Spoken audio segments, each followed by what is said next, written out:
السلام عليكم ورحمة الله وبركاته.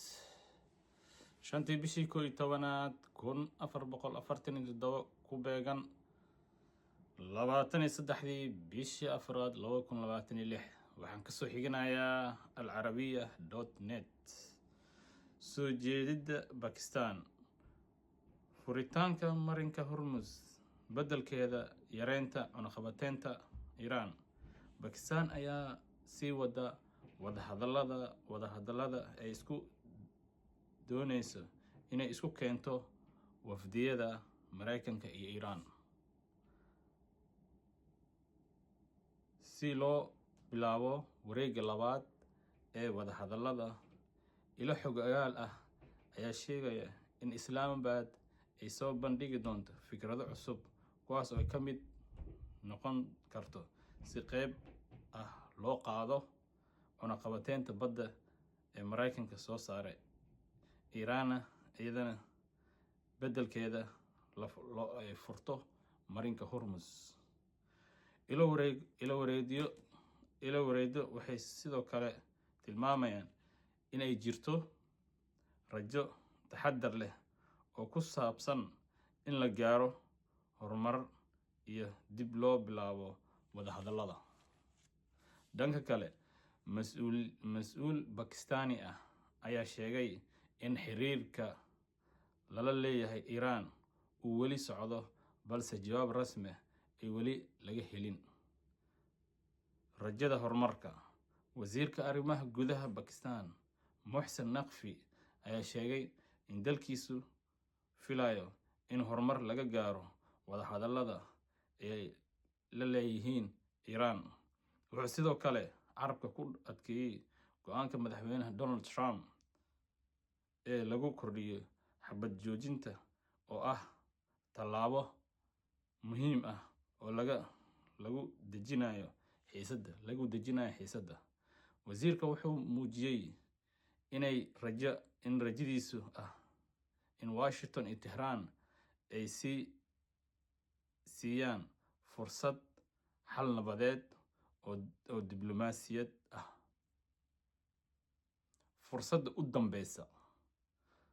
Ilaa hadda lama cayimin taariikh rasmi ah oo loogu talagalay wareegga labaad ee wadahadallada, balse dadaalada Bakistan ayaa weli socdo. Madaxweyne Trump ayaa laba maalmood ka hor kordhiyay muddada xabad joojinta oo bilaabatay 8 Abriil si loo siiyo fursad xal diblomaasiyadeed.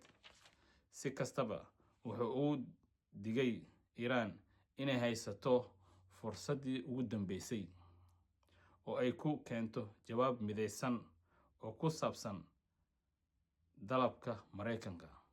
Sidoo kale, ilo Mareykan ah ayaa sheegay in Trump diyaar u yahay inuu kordhiyo xabad joojinta muddo u dhaxaysa 3 ilaa 5 maalmood si dib loogu bilaabo wadahadallada diblomaasiyadeed.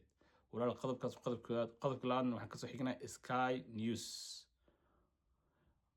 War degdeg ah oo haddana soo gaaray ayaa sheegaya in 5 qof ay si daran ugu dhaawacmeen shil tareen oo ka dhacay dalka Denmark. Ugu yaraan 12 qof kale ayaa ku dhaawacmay shilka tareenada ee ka dhacay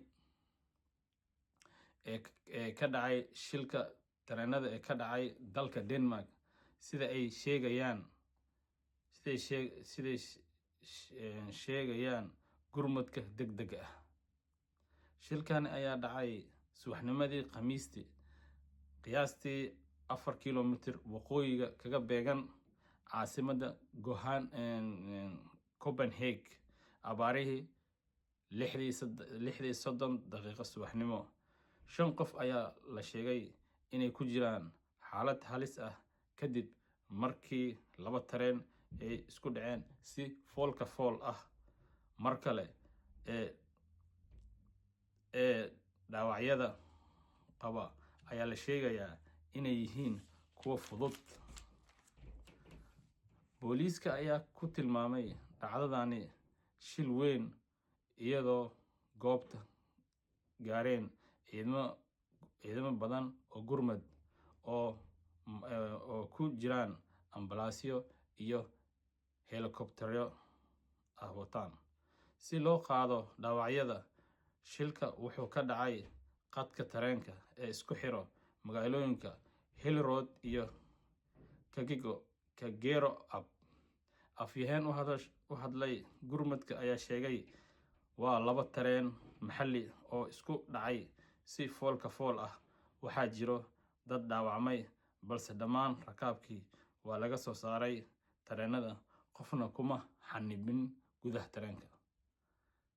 Dadka dhaawacmay waxaa loo qaaday isbitaalada iyadoo loo marayo ambalaasyo iyo diyaarado helikobtar. Walaalayaal, waxaan rabaa inta kusoo gabagabeeyo. Wixii war ah kalena waa ina soo socodsiin doonaa. Salaamu calaykum waraxmatullahi.